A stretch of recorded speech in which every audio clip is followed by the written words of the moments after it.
perfect time to call it hold on, buds. But you need that on. Yeah, we definitely need that on. Something called sunlight outside. I can use it in this house. All right. So it looks like we are live. We are on the screen with Garrett from Last Breath TV. This is Joe. This is Brock. You guys are watching the Best Damn Web Show.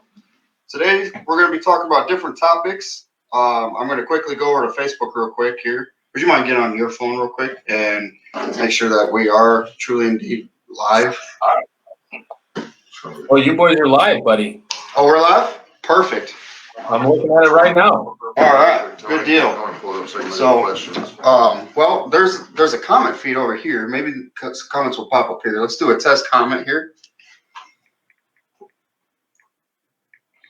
Slow. I ain't good with technology, man. This is why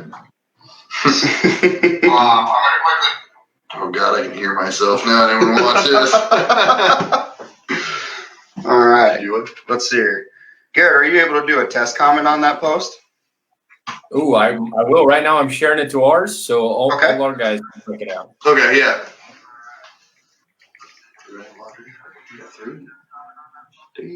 Good.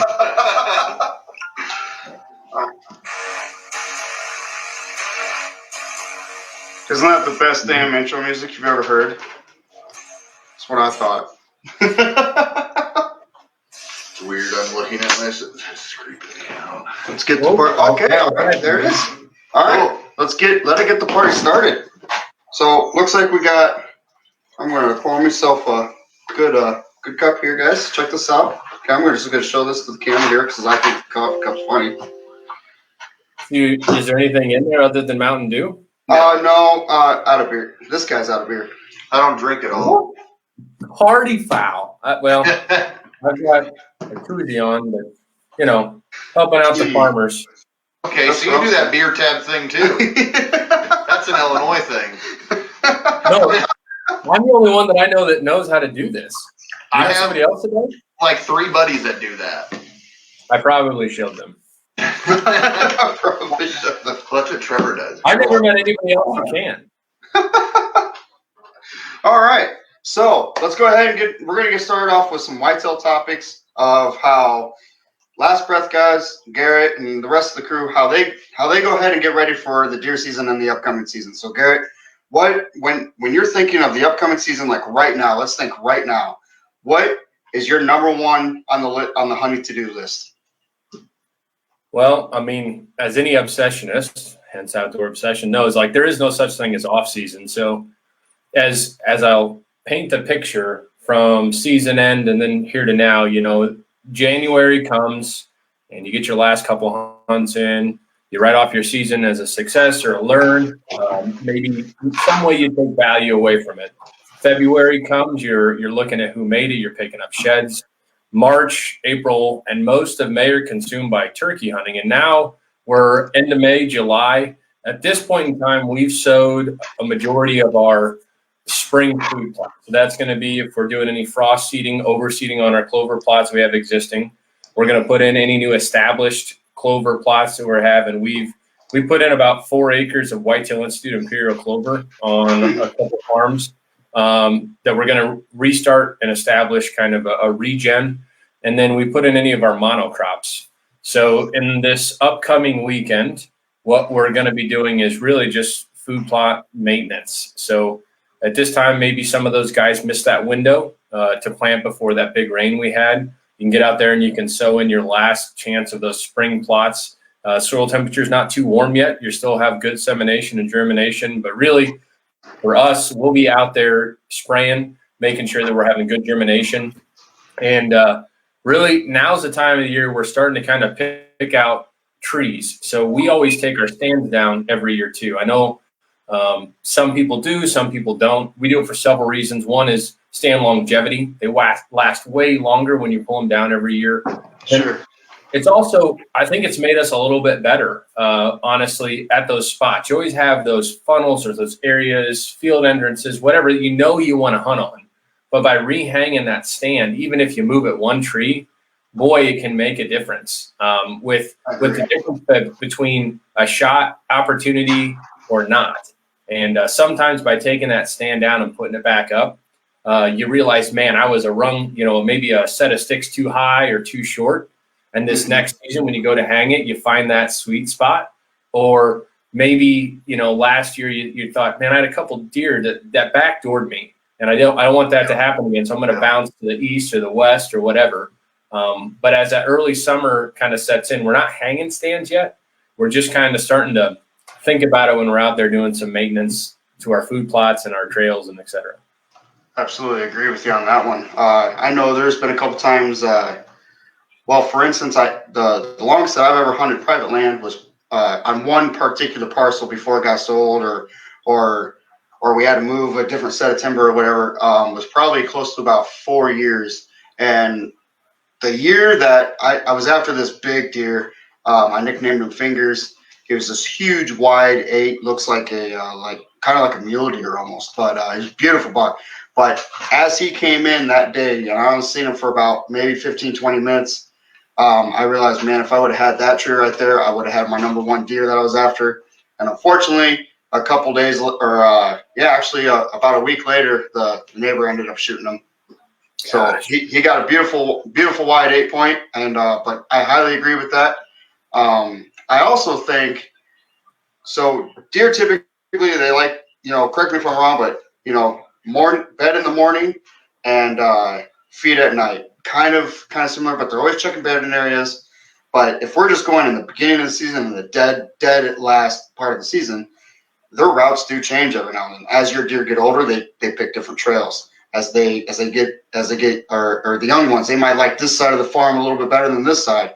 But next month it's going to be totally different, and next year they could not even like those 2 areas at all. So moving those stands can really help you stay on top of your deer that you're after, or deer that you would like to get off your farm, or as many as those as you'd like to get. So I highly agree that that's an absolute not a waste of time at all. No, not at all. That's great. I did it for hunted some private land a couple years ago, and I did the food plots, did everything like that, and it worked really well for me. Did really well for me. I still like the factor of I'll go into an area, scout it, figure out what I want to do. I like hunting the public land a lot more. But I like to scout an area, and I like to go with the element of surprise. I don't like to hunt a deer stand at all before season or anything like that. I like to go in there that day and pick a tree, like maybe the day before, or like when you guys are out doing your off-season stuff, I might be walking around looking for that tree. Now, it might be trees different, but I'd like to change my spot every time, because if something does happen, does blow at you, it's going to happen no matter what. That one doe picks you off one day, could ruin the whole spot for you that day, but the next day you pick 10 trees over and it's golden. Yep. That's my big thing. Always be mobile. I would have never guessed you were a public land hunter given the shirt you're wearing. No, not at all. Man, let me tell you what. Speaking of that public land stuff, I don't mean to do a scroll moment here, but I shot my biggest deer to date. Unfortunately, I didn't get to recover him, but man, we put in, like, according to Onyx, we tracked 5 miles, or was it 8 miles or 5 miles? 5 miles. 5 miles of blood tracking in 2 days, and it was 8 hours worth of tracking. And we tracked him all over this little island that I shot him on. And it's 160 acres. It's not a small island. I mean, it's a decent island. But, we went in there, and I was telling Brock, I was like, bro, I know this place is public land. It's extremely hard to get into, but if we can get in there, I just know that the odds are good of us finding a stud. So we hit the aerials, we hit the topos, which I think are highly important, especially during rut. During rut, I'm going to get as close to the major water source as possible and as far back as I can, because those does are going to be running all over the water areas. Those bucks are going to be pushing them, and that's exactly what we did. We pushed in, we got in, I think we got there in the parking lot at like 1 o'clock, and we got set up probably about 2:30, because it was only like 20 yards across the creek to float in the kayak, like 20 yards, that was it. But it was also like 15 feet deep water, so we had 4 people there, towed everything across, got over there, we set up in a tree, and sure enough, at like 3:30, out comes this, I'm not exaggerating at all, like, do we have a moose here? We have a moose here. I have a moose. Can we take my moose off the wall? Can I take it off the wall? Don't take it off the wall. It's a pain in the ass to back up the wall. Don't take my moose off the wall. Anyway, it was like the size of a moose. He got bigger and bigger as bigger as it got, but I would honestly have estimated that deer to be at least 4.5 years old and probably that 140s, 150s class. And I'm standing at 30 yards ready to take a shot. I'm like, oh boy, here we go. And as I go to sit down, I accidentally bumped that trigger and I shot him in the low part of the neck, high shoulder. I didn't find the deer. I'm 100% certain he died, but I just could not find him. But either way, this goes back to the stand thing. Had there been a stand there, that might not have been a deer that would have slipped through there that day. Right. That Right. was a squirrel moment and a half. It was a there, true. bud. All right, so back on track now. Well, before we go any further, let's say hi to, I see Brandon Chase and Oh, Heath yeah. Cornett. Hello. What's Got up, a couple guys? guys joining in. Nice to have you, man. We got So- Joe Wirtz, Tom Muse. Hey, Brock, you're watching too. We got Bobby McKittick. I'm sorry, Bobby. I can never properly pronounce your last name. We've got Gary Little and Dennis Bland. So here we go. We got Brandon Chase firing a question. Garrett, I had some pigs on trail camera all summer long last year. One being a double split brow with a drop tine. Holy crap. You got some crazy Never things. seen him during season. And only had 150-inch plus show up during season. Joe's seen the pics of the deer I had on cam. I know deer change paths and stuff, but why would he not show up at all during season? I have trail cams up all season too, so I know if he never showed up. My first question, Brandon, if you're listening, is with private land, how big a parcel do you have? So I'm a deer geek, and when you start studying their phenology, which is their life cycle, you start understanding their ranges and why they move and where they're going and what causes this. So a mature deer, there's been multiple universities that study them, and what's considered a mature deer is 4.5 plus. Travel probably within about a 550 acre area for the most part, given a couple exceptions. So you have to think, I mean, very few people are that fortunate to hunt that much ground. I don't, most of our farms that we hunt are 60, 80 acres, which are good size, but they're not going to have that entire deer's range. And so to tell you, we have the same issues, right? We'll get deer all during season, specifically in early and late, that we don't get any other times. And the only thing that I can tell you is that while you have those deer there, hopefully you have the ability to kind of culture your ground to make him want to stay or to make him want to come back. So as a deer's home range changes, which the biggest change is going to be early season and late season, when they're there, hopefully you have an opportunity to entice them back or to get them to stay. Given the fact that you never saw him during the rut, might suggest that maybe he was harvested. It'll be interesting to see if you pick him up again this year. But typically, you always have those token pictures of those ghosts, if you will, that will show up when they're really running in the peak of the rut from the 5th through the 12th of November, just statistically speaking. And again, it's all dependent on your landowner, your agreement, if you can really change a lot on that property or not. But I will say, if you have those deer and they consistently show up year after year, just understand that there's a pattern there. And if you can capitalize on it, hopefully you can kill him. So this slob that you have with the drop tine, if he's showing up as a summer deer, I would do my best to find out, okay, where's he going once he strips his velvet? Because he'll still be semi-close, but he might be migrating out. And then there's also the dominant buck theory that is, okay, so small 15 acres, maybe a 5-acre patch of pines. I'm surrounded by timber and also right along a river, and it's a bluff area. So big buck country, right? Bluffs, river bottoms, it sounds phenomenal. And like most guys, you've got a little piece of heaven to work with. So what I would do is I would maximize and understand your in and outs of that small acreage. Know where the hot spots are, because given that you're going to have 1 or 2 major funnels or corridors. You said that you've got a river there. That's about as big of a funnel that you can have. A big water barrier like that. But I would also just keep in mind that you have to tiptoe around. 15 acres isn't very much. Make sure you hunt it when you're ready and when the time is right. Don't overpressure it. Let your camera soak. Or potentially think about getting a mobile modem that allows you to get data instantly without putting any boots on the ground, if you will. And hopefully you'll be able to catch up with them. And I know that was a long-winded answer, but to condense it, if you have deer that are showing up in different times of the season, try to see if that's somewhat indicative year over year. There is annual deer data. There is legitimacy to some of that. And then I would also just understand when is the right time to hunt, and make sure that when you go in there, you're going in there to kill, not just to sit in tree time. You know, you're going in there with a purpose for a deer. The timing's right. You've laid the foundation, and that when you go in there, it's go time. 100%. I have a friend, actually. He has a small 23-acre parcel, and all during velvet season, he'll have really nice, beautiful bucks. As soon as velvet's over and they start stripping, they all disappear. Right. Turns out he couldn't really figure out what was going on, and then he learns the neighbor has a couple acre food plot next door and a nice timber line. So he found out they're really going over there, and he's really frustrated because he doesn't know what he can do at this point to keep them on his property. So he's really trying to figure it out. He's working with watering holes. He has a stream that goes through his creek. A creek that runs through his piece. But he's doing a little bit thinking, read some things saying that maybe a watering hole would help. You're more likely going to go to stagnant water, to be honest, than a creek or a running stream. But that's just what he's kind of figured out, and he's hoping that works. So far, the deer have been more recent and more concentrated in his area because he uses cellular cameras, so he's not boots on the property all the time. He's noticing the deer staying around a lot more even during this velvet season. So we'll see how it pans out in the end.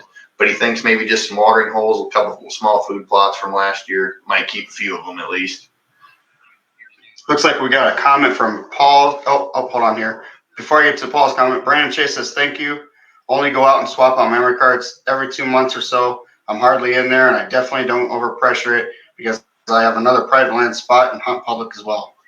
So hopefully, Brandon, that helps you out there. I don't know if you guys have seen Garrett's wall, but definitely go over to there's a video on YouTube, Whitetail Cribs, and they did one with Garrett at Les Brett's. And let me tell you what, he's got a wall of giants. So if the guy says you need to be there, you probably should be there. So.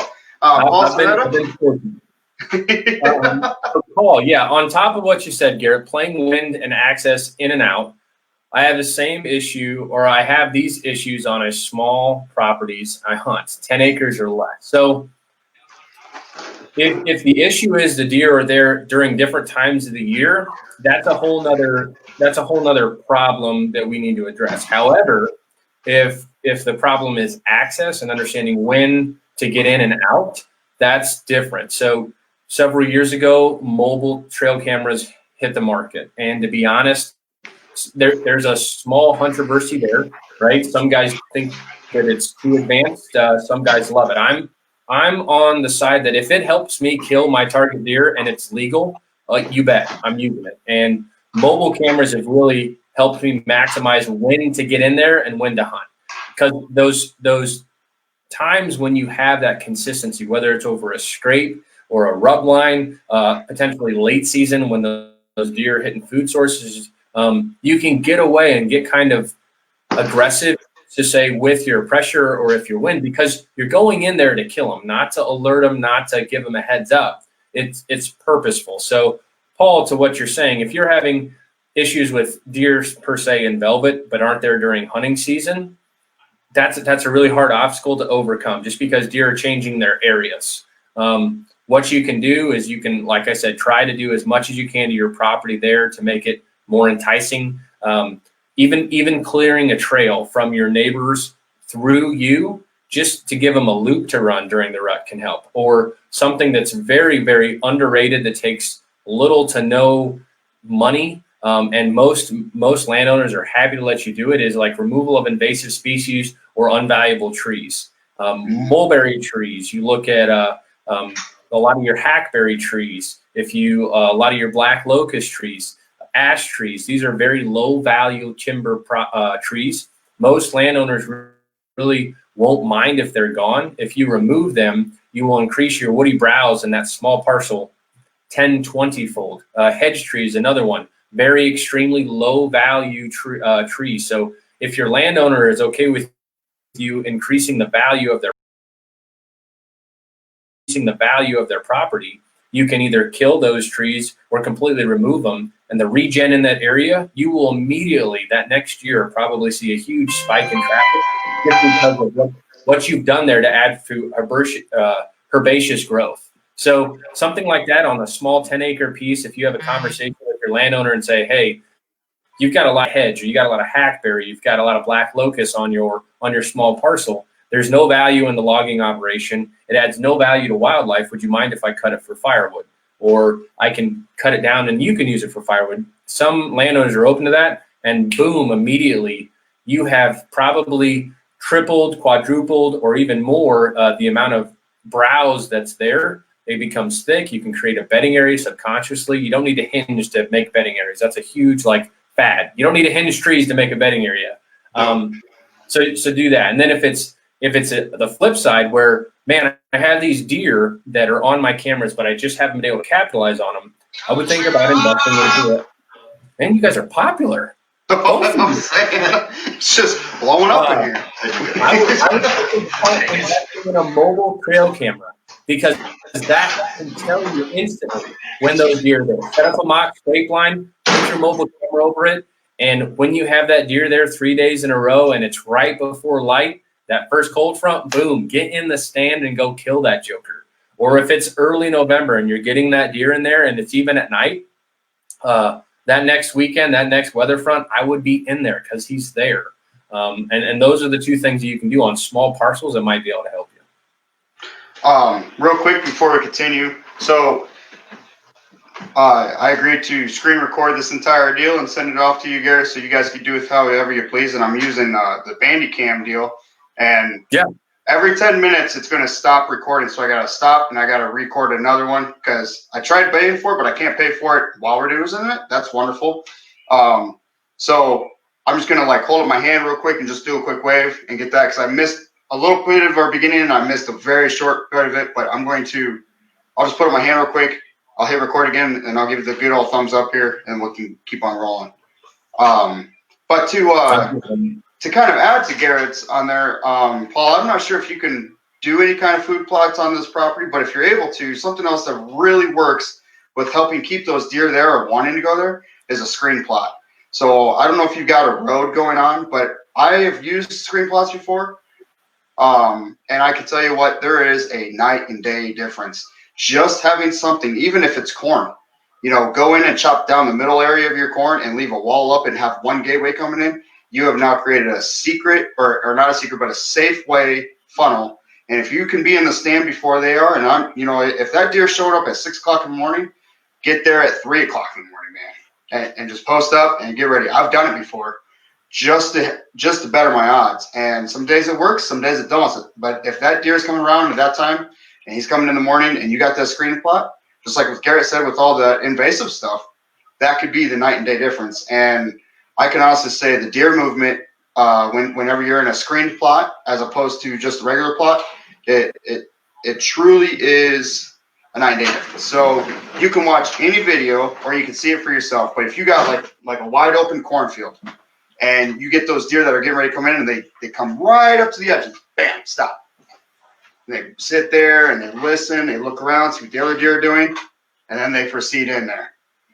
Otherwise, if you have a screened-in plot, man, I'm walk right on in 90% of the time. There are some times where they'll walk up and be like, you know what? Probably not today. But 90% of the time, oh, hold on. Technical difficulties. Yeah. But 90% of the time, man, a screened-in plot, that could also be the way to seal the deal there. Right. Like Heath is saying too. I mean, sometimes breaking up plots makes a big difference. You said probably one of the easiest ones is corn. It's strong. It lasts forever. You can hit it with Roundup to make sure your weed prevention's there. With corn, if you're going to use it as a screen, I recommend stripping the ears off it or the coons will tear it down.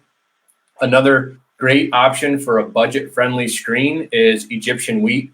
You can buy it at most seed stores. It grows up to 14 feet tall. It's really hardy to snow. And then obviously there's some other blends out there. So Whitetail Institute is a great partner of ours. They make a product called Conceal. It's a similar makeup of some different really high caliber cereal grains But yeah, I love it, Joe. So Yeah, absolutely. green is definitely in the works in my main property. Plus, I have to block the view from nosy neighbors. I hear you, Paul. It's always greener on the other side of the fence. It always is. It really is. Yep. So, And you know, Brock and I, we did this beautiful food plot like 2 years ago, and I had an extremely small parcel. I'm talking 5 acres, and only one of those was timber. It was right next to the property that I used to hunt, but we went in and it was a nice little area, and I knew the deer movement in that area already.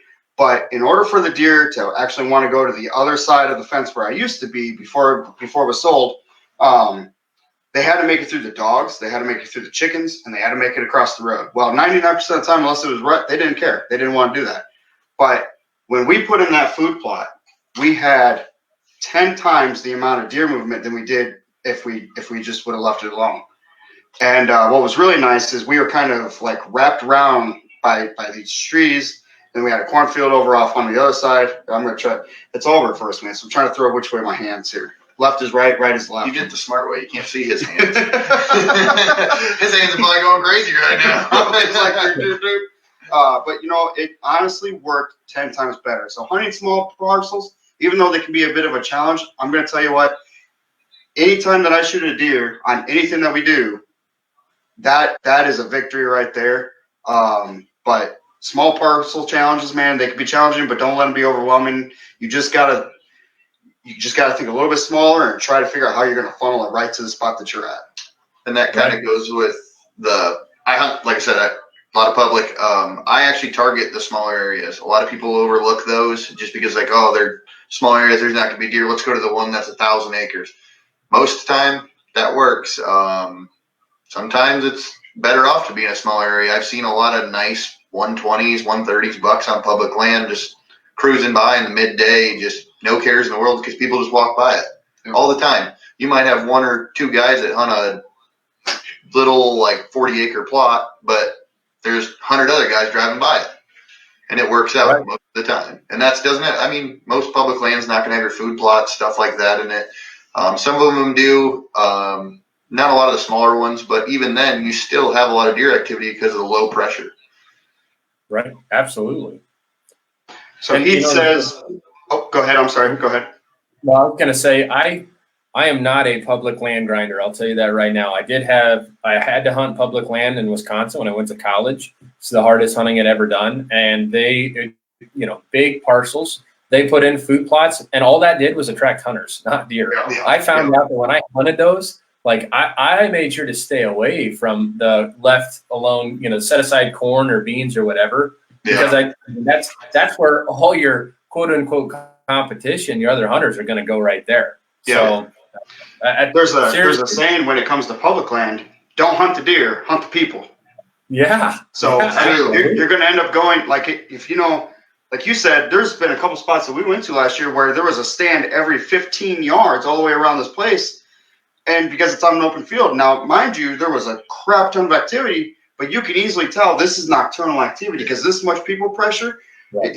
Your next door neighbor's dog wouldn't be caught dead in that area at 2 o'clock in the afternoon, let alone a deer that you're chasing. I hunted Wisconsin last year, and me and some buddies went up there. We straight got our butts handed to us. Wisconsin was some of the hardest hunting we've had to do. It's actually a lot harder than you think to hunt deer up there. There's a lot of people. There's a lot more hunting pressure, we found out, compared to even what people say a lot of pressure is around here.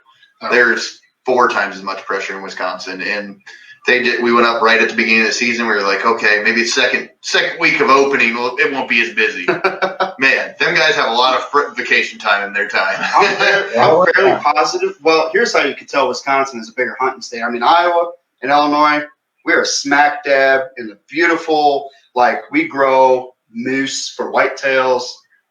Just plain and simple. Wisconsin does too. Anybody in the Midwest area right here, you have the potential of running into a 160 or bigger class on public land.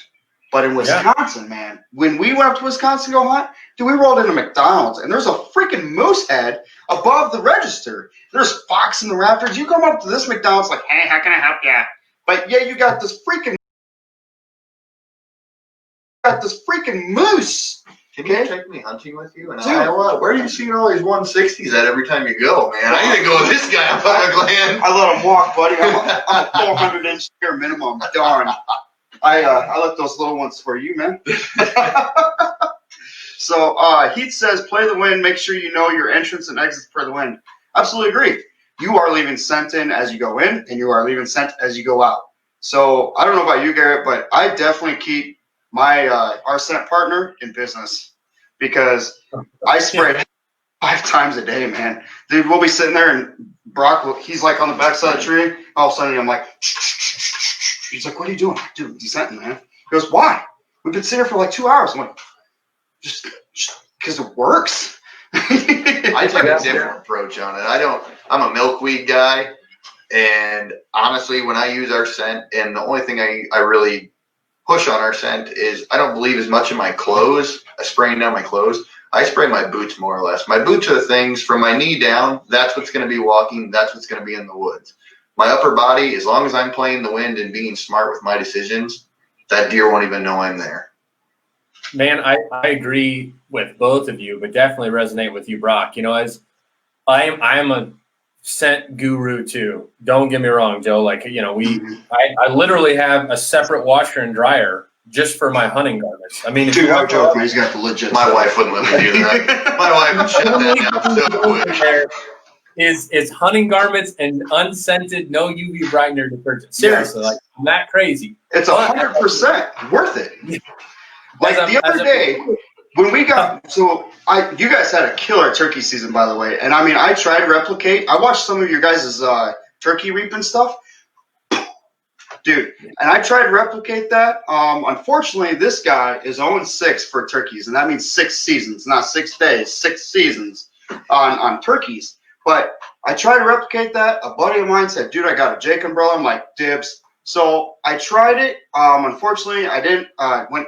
When I got the chance to go use it, I called in these 2 birds. I'm walking out, and I see 2 big old black footballs in the field. I'm like, oh, game on. Threw out a couple of yelps, and they came running into me. Unfortunately, they were heads. And I looked hard for a beard, my man.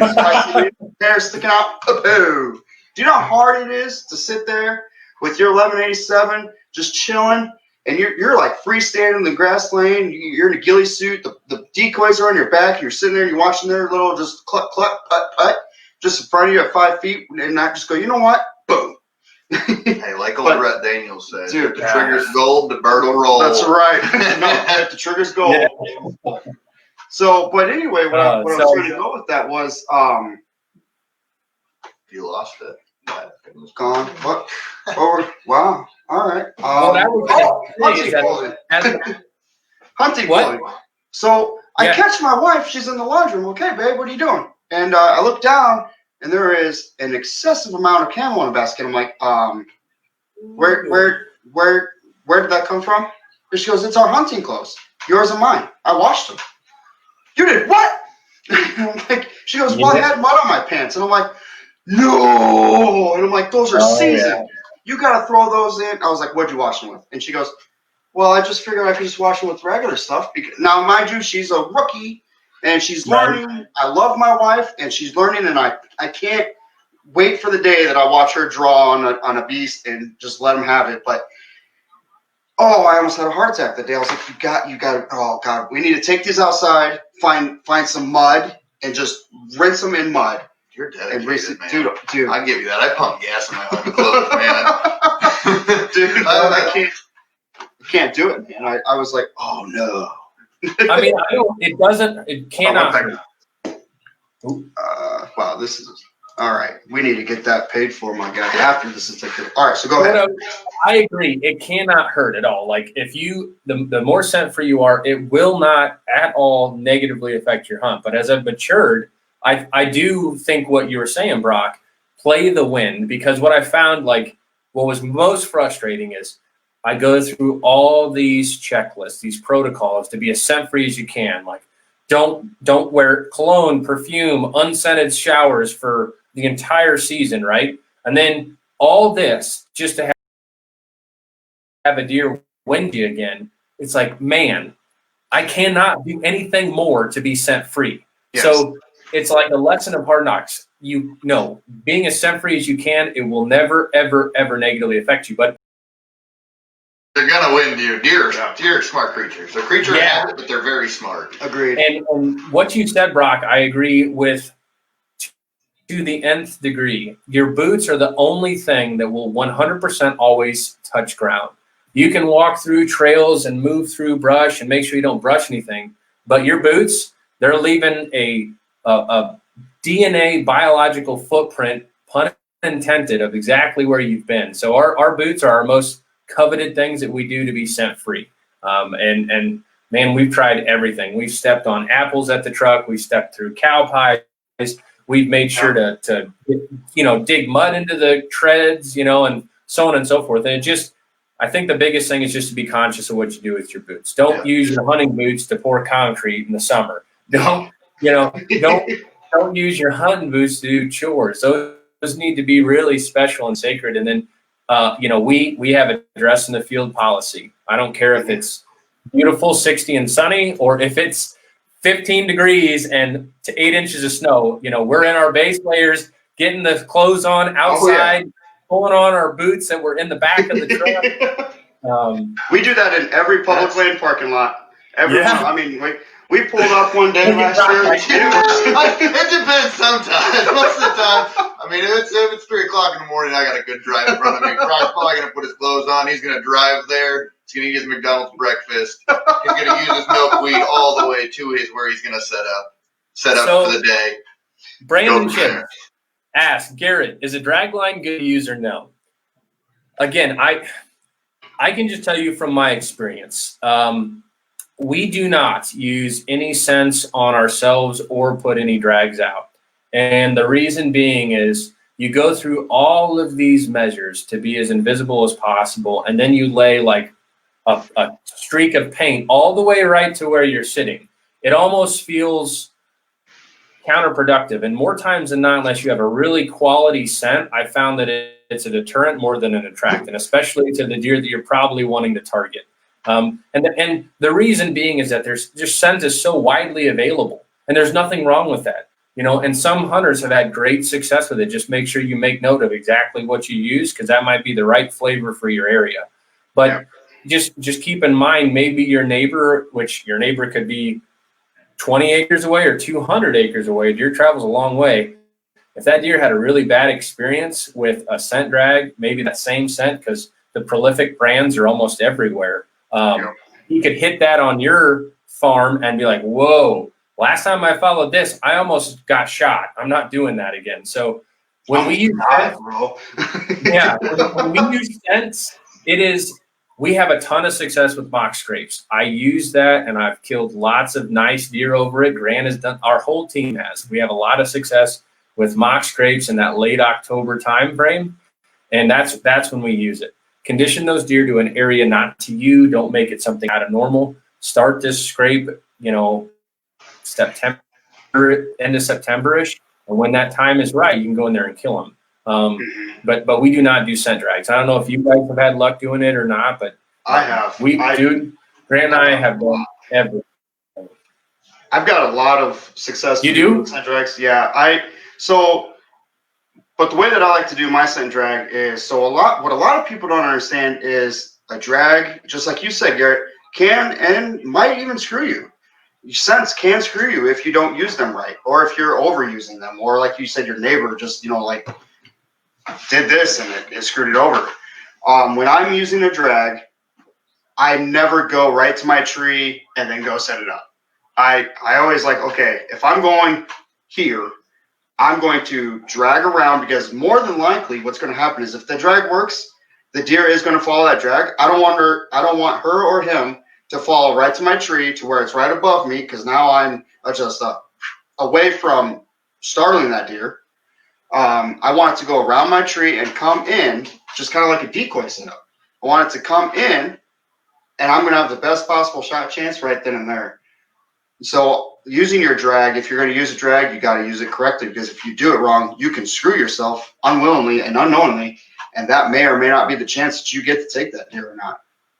And my whole thing behind scents is I use a I didn't use scents for a long time. Then I started using them a little bit, but I use them in the little bombs. I don't use drag lines. I don't really try to go put out mock scrapes. But once again, I do a lot of public land hunting. I go scout my areas. I don't want to spend a lot of time in them areas. I just want to go there. Maybe I don't run trail cameras. I really don't. I have before, but once again, just taking that micro footprint inside there, that one thing you did wrong that day, a deer's going to know about it, hands down. Mm-hmm.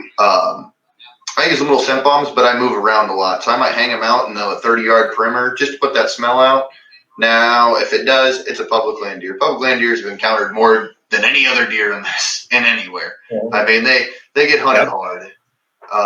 So I can move around with it. I've had luck with the scent. I've used it, not necessarily mock scrape wise or a drag line, but just like little bombs that I hang up on trees that are in like a 40-yard perimeter. When I'm walking to my stand, I'll make a line walking to my stand. So it'll kind of bring it closer just to curious the deer. But once again, if that fails for me, I move the next day. So it's not a game changer for me. Dennis Blaine says one other aspect of the. So to resonate what Dennis. No, go ahead. You're doing the same thing that I'm doing, Joe. He's 100% right. A deer's olfactory glands are, I think it's like 5 times stronger than a dog. It's incredible. Yes. When they smell scent, I had a deer biologist explain it to me this way, and it works. It makes perfect sense in my mind. When we eat a bite of cake, we taste cake, and it's good. When a deer takes a bite of cake, it's talking about senses, their smell, they taste the flour, the sugar, the cocoa powder. They taste all the ingredients, not the cake. Yes. They taste everyone individually. So yeah. I think what Dennis might be trying to say, and just like what you were saying, Joe, is that you have to be extra careful. Like it probably is not good practice to use that drag multiple times. It's not good practice to not keep that drag in a scent-free Ziploc bag.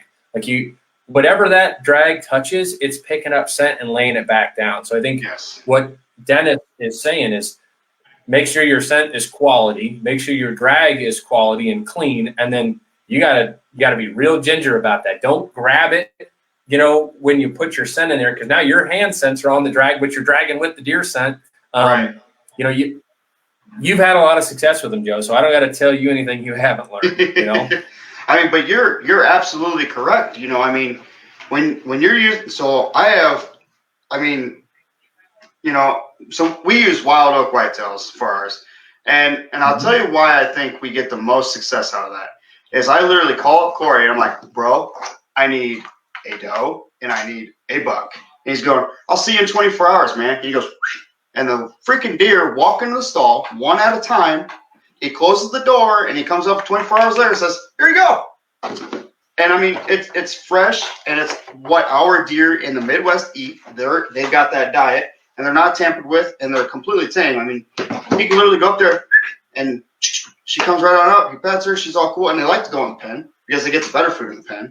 So I think that works. Right. And I think that's why that product works so much better than a lot of other products. And I've used a lot of other products, and I've had luck with them and whatnot. But I think that's why I have such great luck with it is because your deer farmer has to take ultimate care of it because if you're going to use scents, it starts at the farm. It's got to be a quality product. I think you guys use like Code Blue, don't you? We do. And there's advantages to working with a big company like that, right? They have a very diverse product palette. And again, we, being honest, we don't use a lot of their synthetic scents. We don't use them probably in the same applications you do, but they make a product called Grave Digger, and you can watch probably half a dozen deer over 150 get shot over mock scrapes that we've used with them. I mean, again, drags, not a lot of success with that, but we've definitely kind of found a way. It's lagging too. For whatever reason, we're really clear on my screen. Are you really clear on your screen, Garrett? Yeah, you guys look great. You guys are both sexy. I can count the freckles on you. Oh, dude, thanks, man. Thanks a million, bro. Same back, gotcha. For whatever reason, you're kind of a little blurry on our screen. But anyway, go ahead. The recording had a pause, so I just restarted. So go ahead, continue with what you're doing. No, where we've had our biggest success with scents is, like I said, mock scrapes. We put them out. We'll always put a fresh licking branch. I am crazy. I prune fresh white oak branches. I zip tie them to the trees that I want them to be on, and a combination between rack rub and the code blue grapes. Absolutely. But I, as much, I love code blue, great relationship, but the white, you know, just like what you're saying with your scent company and the fact that you can call your buddy Corey and it's one deer, 24-hour harvest, like that is a lot of value right there. Yes. That's something that a lot of major companies just can't duplicate. No, you know, and you know, and I mean that sucks, but and I'm not trying to say like Wild Oak's better than Code Blue, but you know, when you can do that, man, done. And I'm sure Code Blue takes utmost care of their product from the time that it's harvested to the time it gets to you, so time it gets to the field, so it works the best. And obviously it does, because you know, you've got many deer on your wall, other people got deer on their wall and whatnot. So I'm not trying to say one is better than the other, but definitely by far it starts at the farm with how good your product is going to be. So therefore your hunter can have the best possible chance doing whatever they're doing with it. Right. Well, we're at 46 minutes. Let's do about 15 more minutes. We don't want to keep these guys on too long. Does that work for you guys? Yeah, 10-4, that works for us. A couple things that I'd like to shout out really quick. Have you guys, either of you guys, been to our Last Breath launch party yet?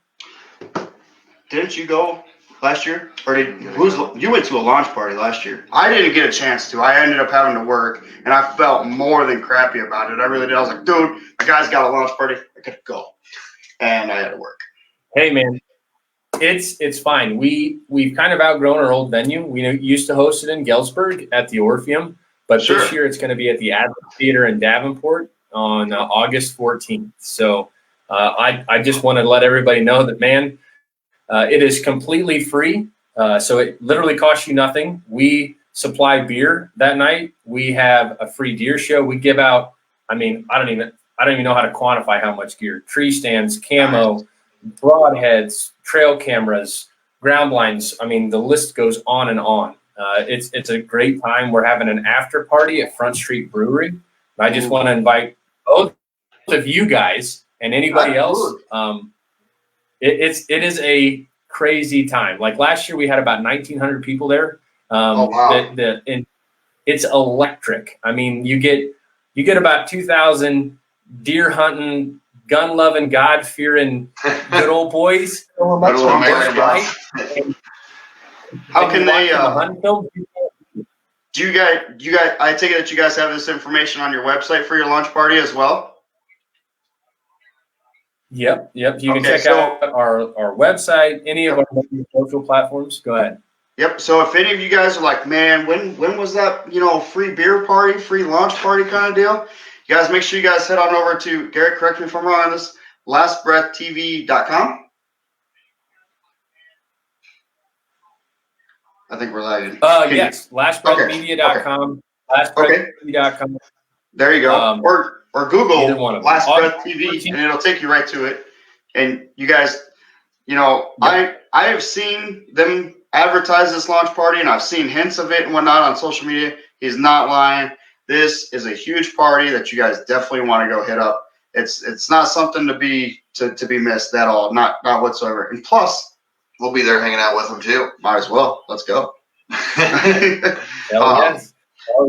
I mean, it's free. It's literally free. It's right here in the Quad Cities.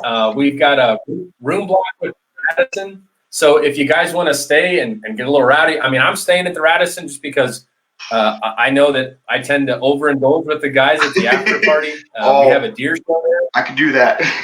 Yeah. So you can't do that, Joe. A lot of fun. I did it. I did it once. You did it and got really, really had a good time at Risky's one time. That was your fault. Actually, speaking of Risky's, so I've known Garrett and the guys of Last Breath TV just on social media for ever since they hit the media, man. I've always been a big fan of you guys' filming and your guys' content, and then we're over at Risky's one night. We're doing this coyote deal, and in comes Last Breath. I'm like, game on, dude. It's Garrett, man. You know who that is, Joe? Or Brock, you know who that is? He goes, who? I'm like, that's Garrett, dude, with Last Breath TV. He goes, who's that? I'm like, come on. And so I had no idea how tall you and is it Grant? Grant, yeah. You guys are Yeah, freaking tall. I'm short, okay? So anybody that's taller than me is tall, but you guys, when I walked up to you, I'm like, so, dude, yeah, big fan. Yeah, we're not small. I mean, I'm up about 6'3", Grant 6'5". So yeah, we're big guys. Hey, we need every advantage we can get when we draw our bows, man. Dude, that's what I'm saying. Long draw, baby. I'm going to assume. So I work over at B&B Shin Spice, and I'm the bow guy there. And I'm going to assume you're 6'3", so I'm going to assume you're 31-inch draw somewhere in that area. No, I'm not quite. I shoot a 30-inch draw with a little bit of an oversized D loop, and that's because I rotate my wrists and I don't want that string. So Grant's there though, man. He's got those daddy long arms. So I'm on the complete other side of that spectrum. I am ready for this one. I'm a 25.5-inch draw. I shoot lawn darts out of my bow. They're almost classified as bolts. Right? Yeah. You know, if you try hard, you might be able to find some arrows you can just cut in half. And that's what I'm saying. You know, one day I might grow up to a 26. I don't know. You can have my leftover 30-inchers when I'm done. Yeah, because this guy's a 30-inch draw, and I'm like, hey, you done with that arrow? Well, let's go ahead, since we're running close on time here. Let's go ahead and ask any of our viewers. Do you guys have any other questions that you would like to ask Garrett or Brock and I? You know, by all means, definitely. Poor little fella, he says. You know, go ahead, drop them down low. Don't be afraid. But I'm sure decoys could be a whole new 3-day event talk. But have you guys met Bucky Brown? He's back there. He's chilling. This guy. So I don't know. Who do you guys use as decoys, Garrett? What's your go-to decoy? Do you use decoys still? We do.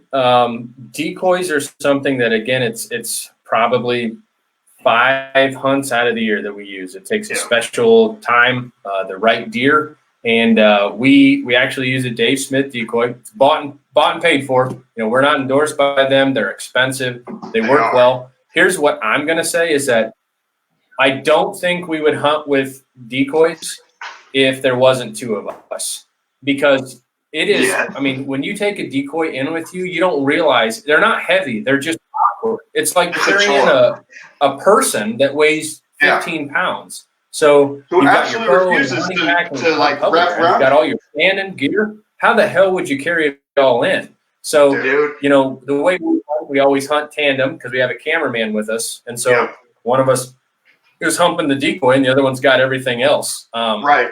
But you almost got to sit there and it's like 15 below. You're like, all right, who's carrying the camera and who's carrying the decoy? Well, let me tell you what. If you drop that $2,000 camera, you're the decoy. I'll tell you what. Last year we were going into some places. I have one of the best camera guys you could ever ask for. He hooked up Buddy Brown almost. We did him about 6 times. We used him. And going into public land, we'd travel a mile in easily. And he'd carry that awkward thing all the way there, and I give him props for all of it. They do work, though. Last year I had a great hunt, actually, about beginning of October. I really just got in the decoy thing last year, and I was like, man, I really want to try it. We were at a smaller parcel. We had a smaller buck. I mean, he's probably only a 100-inch deer, but small deer. It's always good to watch your smaller deer, too. You can learn a lot from them. But we had him come across the creek that's at least 30 yards wide, and I mean it's probably 15 foot deep when it's flooded. We had him swim across the creek just to check out the decoy and just to see what it was all about. And then we've had it where we had does come in and just completely freak out when they see it. 1, 2, 3, and boom. Go. It's delayed. Okay. All right, so we got a quick question from Dennis, and that's if I have any interest in saddle hunting. And I'm just going to be honest with you, Dennis. You know, I do not. It's kind of one of those things where if it's not broke, don't fix it. I love hunting out of a stand and a platform. I've played around in saddles. I've been to plenty of trade shows, and I've clumbed in them, and I can see the appeal. especially to somebody that's hunting mobily, as minimalistic as they are.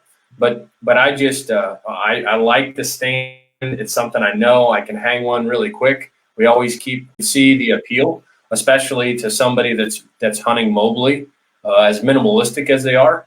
But I just I like the stand. It's something I know I can hang one really quick. We always keep several mobile sets, that we can throw up on a whim's limb if we see something we need to take advantage of.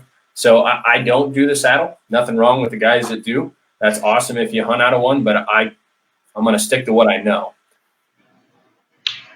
Brandon says humping the decoy. Ha ha ha. That's a real thing, man. That is a real thing. Garrett, when you're using your decoy, so I'm humping it in. Yeah, hopefully you're not humping on the way out. I mean, that's always at least if you're dragging something, it makes it feel a little better on the inside. So Garrett, when you're using, so I remember whenever Brock called, because again, Brock and Garth, they paid in full for that thing. And like you said, they are not cheap, but if you really want to get a really nice decoy, you got to put in for it. So I'm a firm believer in what you put in is what you're going to get out. 100%. So when Brock called me up, he's like, dude, I got a decoy. I'm like, really? That's awesome, man. And he goes, have any tips for me? I'm like, no, I've never used a buck decoy, but I can tell you one thing that I've seen that works is a lot of people will take one antler off because they want their decoy to be just enough to come in and start something with the bigger deer, because that bigger deer that we may be after could either be a lover or a fighter. And if he's a lover, more than likely he's going to be like, yeah, you could have it. And out. Would you agree with that? Would you agree with that? Taking one of the antlers off or breaking a part of the antler just to make it more convincing to bring it in? So, yes, I will answer that question. Yes, I do think you need to do something to kind of take it down a notch. I can tell you that I think placement of the decoy is way more important than anything else. That's all of it. If you want to watch decoys work, Grant shot a 166-inch deer. We used a decoy, shot him at 14 yards. That's episode Lucky. This last season, he killed a deer we called Teeter. It's a 148-inch 8-point. That was a great shot deer. him at 32 yards using a decoy. When we hunt with decoys, we actually give the deer the wind. So most of the times when you're hunting, you're thinking, oh, I want the wind in my face, but it's actually the exact opposite. So I want the decoy to be completely downwind of me, because I don't care what deer it is, if it's a 1.5 year old or if it's a 5.5 year old. When he comes to the decoy, he will one time or another circle downwind to smell that decoy. And almost every time they'll be within range. So both times that Grant has used, I should say Grant has used a decoy and killed, that deer circled downwind is when we shot him. So you want to give that deer the wind and understand, like, when he's coming in, you have a small window, because he'll smell you and he'll bolt. But so deer's coming in, he's focused on the decoy. You can get away with way more movement than usual. Read the body language, wait for your shot, draw back, and when that deer pauses, give it to him. So we always have the buck decoy quartering to us. We put him out we try to be exact at like 23 yards. That gives him enough room between the decoy and us that he can come in for a really nice shot. Or if he goes a little bit wide, like Teeter did, he's still sub 40 if he's keeping that 10, 15-yard cushion around that decoy for a safety net, if you will. So, the deer, Lucky, the 166, he came in between us and the decoy. Grant shot him at 14 yards. Teeter, he went around the decoy instead of in between the timber and us, and Grant shot him at about 34, 35 yards. Paul asks, speaking of being mobile, are your stands mainly pre-hung sets, or do you hang and hunt more often? I would say it's about 50-50, Paul. We have stands that we hang pre-season that we know we're going to want to hunt. And that's typically because we've maybe feathered some edges of some fields where we have the ability to do that. So we know that deer are only coming in and out one or two areas. But then again, we are very reactive hunters. As we get new data from our trail cameras, from scouting from afar, we'll go in and hang a stand 3, 4, maybe even 5 days before we're going to hunt. hoping for a weather front or a pattern or something to break.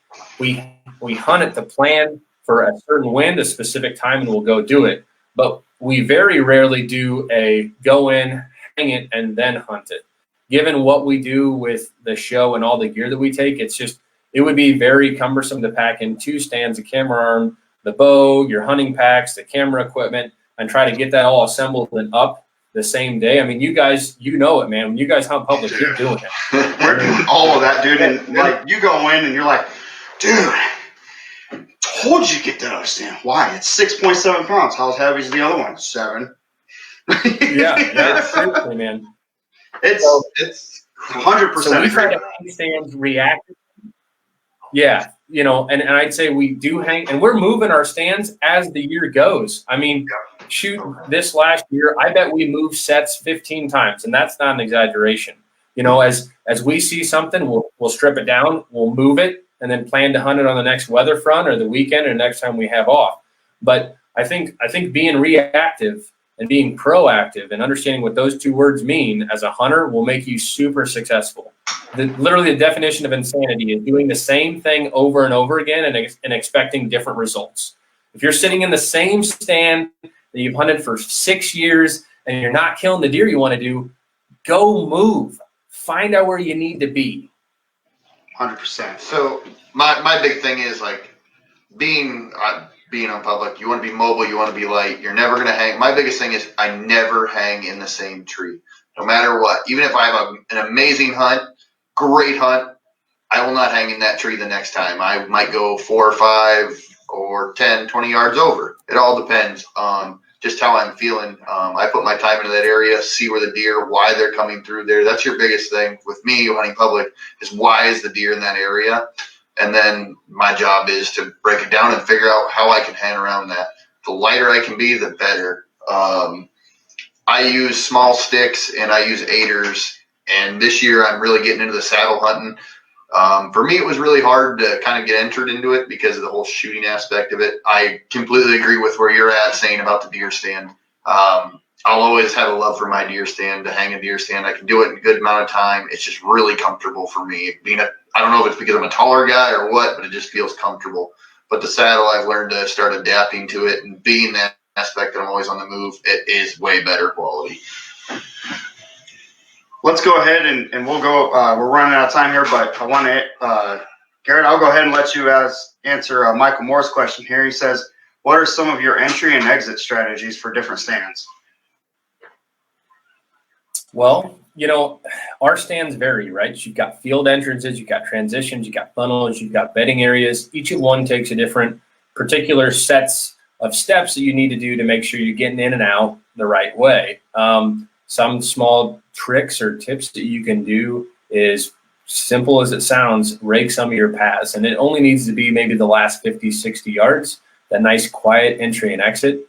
Other things that sometimes a lot of hunters don't think about is entering and exiting a different spot. And most hunters like myself will come in to a stand and then leave it the exact same way. Well, deer movement has changed. Typically, but when you're walking in, it's a different time of the day, whether it's early morning or early afternoon, deer on a different pattern.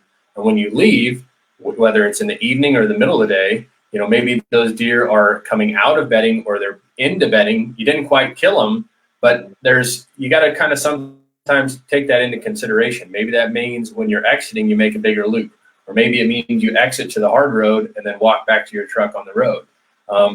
But as far as the last strategy that we go is just understanding that some of your stands, you probably are going to have less than ideal entry and exit. And that's if you're hunting big timber or if you're hunting bedding sanctuaries.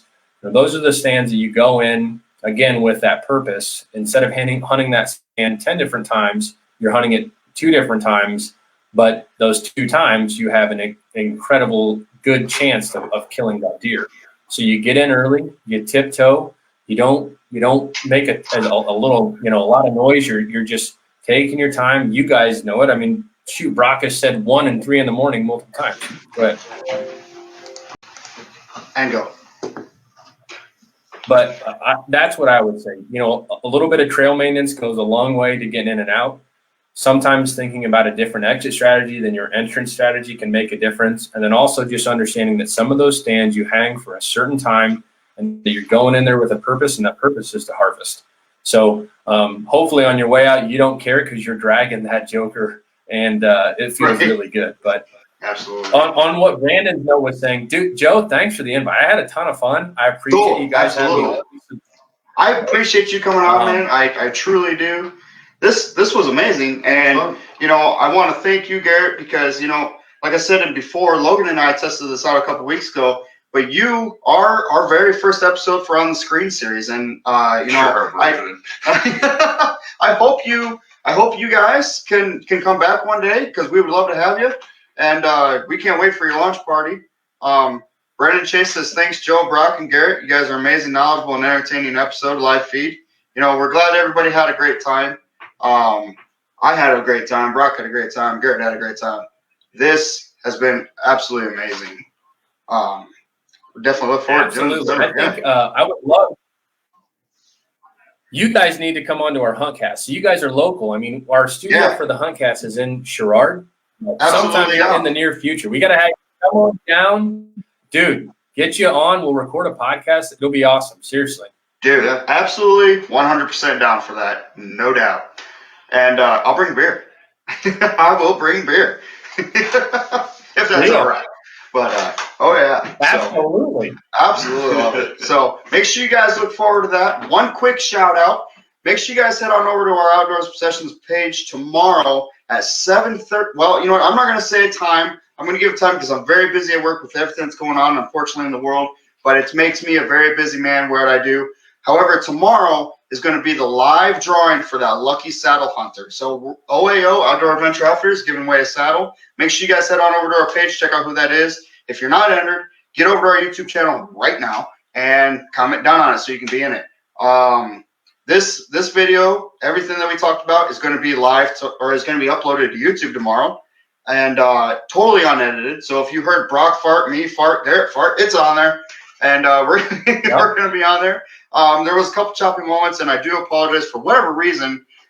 Garrett, your screen halfway through, for whatever reason on my end, which unfortunately was the important end because it was recording, went blurry, and you could tell there's a human there, but it's like, all right, what human is that? And I don't know why, because on our phone you're fine, on your screen you're fine, but again, this was a total test, and I am 100% honored and loved every minute of this, and thank you for being our very first on the screen episode guest, and we can't wait to do a podcast with you guys.